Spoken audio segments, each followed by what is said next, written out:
مسافر کی نماز کی تفصیل بتائیں، فاصلہ کتنا ہو، دن کتنے، ایسا سفر جو 92 کلومیٹر یا اس سے زیادہ ہو، احناف کے نزدیک 92 کلومیٹر یا اس سے زیادہ سفر ہو، اور سفر میں کتنے دنوں کا سفر ہے وہ 15 دن سے کم ہونا چاہیے۔ 15 دن ہو یا 15 دن سے زیادہ ہو وہ مسافر نہیں ہوگا، وہ مقیم ہوگا۔ سفر 92 کلومیٹر سے کم ہے پھر بھی وہ مسافر نہیں ہوگا، وہ مقیم ہوگا۔ 92 کلومیٹر سفر اور 15 دن سے کم مدت، اس صورت میں یہ ہے کہ ظہر، عصر اور عشاء اس کے جو فرض ہیں، چار فرض، وہ چار نہیں پڑھے جائیں گے، دو پڑھے جائیں گے۔ چار نہیں پڑھے جائیں گے بلکہ دو۔ باقی نماز میں جو وجوبی چیزیں ہیں وہ ادا کرنا ضروری ہے، جو مستحب ہیں وہ چھوڑ بھی دے تو کوئی حرج نہیں، یعنی نوافل چھوڑ بھی دے تو کوئی حرج نہیں۔ سنت مؤکدہ اور وتر یہ واجب ہیں، ان کا ادا کرنا ضروری ہے۔ اس سفر کی نماز میں ایک یہ بھی سوال ہے کہ قصر پڑھنا ضروری ہے یا پوری بھی پڑھ سکتا ہے؟ نماز کے قصر میں حکم یہ ہے کہ قصر پڑھنا لازمی ہے، دو ہی پڑھے۔ اگر اس نے 4 رکعت پڑھ دی اس کی نماز کوئی نہیں، وہ دوبارہ پڑھے۔ بات سمجھ آئی؟ قصر پڑھنا ہی ضروری ہے۔ ایک اور مسئلہ اسی میں سفر کی نماز میں کہ سفر شروع ہو گیا تو کتنی دور جا کر بندہ مسافر بنتا ہے، اور واپس آتے ہوئے کس جگہ سے سفر ختم ہو جاتا ہے۔ جس شہر سے وہ جا رہا ہے اس شہر کے متعلقات اور ملحقات سے جب نکل جاتا ہے، متعلقات اور ملحقات کیا ہیں؟ جس طرح یہ ہمارا شہر ہے، اس ہمارے شہر کے باہر سکول ہے، ٹھیک ہے، وہ جو کالونی ہے وہ شہر کے اندر شامل کرتے ہو یا نہیں کرتے ہو؟ شہر کا حصہ ہے۔ جہاں کالونی ختم ہوتی ہے، حاجی لال کا آرا ہے، وہاں سے جب بندہ آگے نکل گیا، بے شک نہر والی مسجد میں نماز پڑھے ابھی جا رہا ہے تو وہ قصر پڑھے، وہ مسافر ہو چکا ہے۔ واپس شہر کی حدود میں داخل ہونے تک وہ قصر نماز پڑھے۔ اگر اس رستے سے نکلیں، یہ نالے سے پہلے وہ جو باہر والے مار سے باندھ کے 2 غاریں کوٹھیاں، ان سے جب آگے نکل جائیں، نالے سے پہلے ہی نالے پر پہنچ کر واپسی نالے پر آ کر اگر نماز پڑھیں گے تو مسافر والی پڑھیں گے، مقیم والی نہیں پڑھیں گے، سفر شروع ہو چکا ہے۔ اگر اس طرف نکلیں تو آخری چیز یہ ہمارا عیدگاہ ہے، عیدگاہ سے جب آگے بڑھیں گے تو پھر سفر شروع ہو جائے گا۔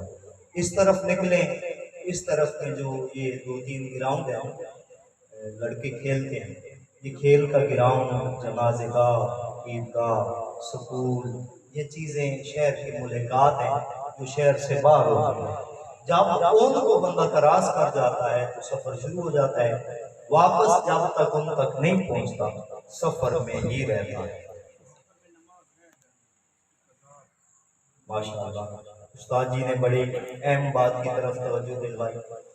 سفر میں اگر نماز رہ جائے، بندہ نہیں پڑھتا، غفلت سے یا مجبوری سے رہ گئے سفر کی نماز، اب اس کی قضا کرنا چاہتا ہے، سفر میں بھی کر سکتا ہے، گھر آ کے بھی کر سکتا ہے، لیکن شرط یہ ہے کہ اس کی قضا قصر والی کرے۔ قضا کون سی کرے؟ زور کی نماز رہ گئی، وہ فرض اگر بعد میں گھر آ کے بھی پڑھنے ہیں تو 2 پڑھے گا، 4 نہیں پڑھے گا۔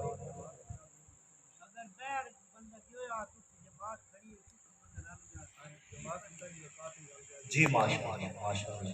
اگر بندہ باہر ہے، سفر میں ہے، جامع مسجد کسی مسجد میں جاتا ہے نماز کے لیے، نماز کا وقت ہے، جماعت کھڑی ہوئی، امام اگر مقیم ہے، امام مقیم ہے، پھر وہ امام 4 رکعت پڑھائے گا، آپ بھی 4 ہی پڑھیں گے، 4 رکعت ہی پڑھیں گے۔ اگر امام بھی مسافر ہے، آپ بھی مسافر ہیں، تو پھر 2 رکعت پڑھی جائیں گی۔ ایسے بھی ہوتا ہے کہ جو 4-5 بندے ہیں ان میں سے ایک بندہ جماعت کرا دیتا ہے، مسافر ہے، تو پھر 2 رکعت کی ہی جماعت ہوگی، 4 کی نہیں ہوگی۔ امام اگر مقیم ہے تو 4 رکعت پڑھی جائیں گی۔ کیا مسافر نماز ظہرین مغربین ادا کر سکتا ہے؟ یہ ایک تفسیر طلب مسئلہ ہے، جمع بین الصلاتین کا، کہ 2 نمازوں کو ایک وقت میں بندہ جمع کر سکتا ہے یا نہیں کر سکتا۔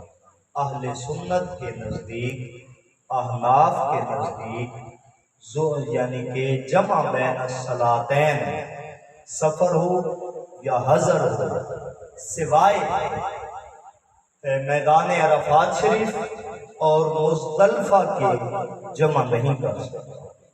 سفر میں بھی جمع نہیں کر سکتا، حضر میں بھی جمع نہیں کر سکتا۔ جو نمازیں سفر میں جمع کی گئیں، رسول اللہ صلی اللہ علیہ وسلم نے جمع کی، سیدنا عبداللہ بن عمر رضی اللہ تعالیٰ عنہ، حضرت سیدنا عمر فاروق رضی اللہ تعالیٰ عنہ، حضرت سیدنا عبداللہ بن مسعود رضی اللہ تعالیٰ عنہ۔ آپ کی نسبت جن روایات کی نسبت آپ کی طرف ان حضرات کی طرف کی جاتی ہے کہ حضرت عبداللہ بن عمر آپ مغرب کو عشاء کے ساتھ ملا کے پڑھ لیتے تھے، آپ ظہر کو عصر کے ساتھ ملا کر پڑھ لیتے تھے، تو ان احادیث کی تحقیق یہ ہے، ان کی تحقیق یہ، اگر اس کی تفصیل آپ چاہتے ہیں تو کسی وقت میں حدیث شریف کی کتاب جو کہ حضرت علامہ ابو جعفر طحاوی رحمۃ اللہ علیہ کی معروف زمانہ اور بڑی معتبر اور مستند کتاب ہے شرح معانی الآثار، وہ لے کے آؤں گا اور اس سے آپ کو احادیث مبارکہ پڑھ کے سناؤں گا، جن احادیث میں یہ بتایا جاتا ہے کہ فلاں بڑے صحابی نے فلاں نے 2 نمازیں اکٹھی پڑھی اور انہوں نے فرمایا کہ رسول اللہ صلی اللہ علیہ وسلم ایسا کرتے تھے۔ ان کی تحقیق یہ ہے کہ حضرت عبداللہ بن عمر سے زیادہ ایسے معاملات منسوب ہیں کہ آپ نے ظہر کی نماز آخری وقت میں پڑھی، بالکل آخری وقت میں، اور عصر کی نماز بالکل ابتدا میں پہلے وقت میں پڑھی، ٹھیک ہے۔ اسی طرح مغرب کی نماز آخری وقت میں پڑھی، عشاء کی پہلے وقت میں پڑھی، جو بظاہر یہ لگا کہ اکٹھی پڑھی گئی ہیں، حقیقت یہ تھی کہ ظہر اپنے وقت میں تھی، عصر اپنے وقت میں، مغرب اپنے وقت میں تھی، عشاء اپنے وقت میں۔ اور یہ جو ظہرین اور مغربین، یہ فقہ جعفریہ کے نزدیک بلا عذر بھی جمع کی جا سکتی ہیں، یعنی شیعہ کے نزدیک سفر ہو نہ ہو، کچھ ہو نہ ہو، بلا عذر جمع کی جا سکتی ہیں۔ لیکن ایک بات سمجھ لینی چاہیے کہ فقہ جعفریہ میں بھی ان کو جمع کرنا فرض نہیں ہے کہ ہر حال میں 2 ہی پڑھو، ایک نہیں پڑھ سکتے۔ فقہ جعفریہ میں بھی یہ فرض نہیں ہے، ہاں اگر کرنا چاہو تو ان کے فقہا کے نزدیک کر سکتے ہو۔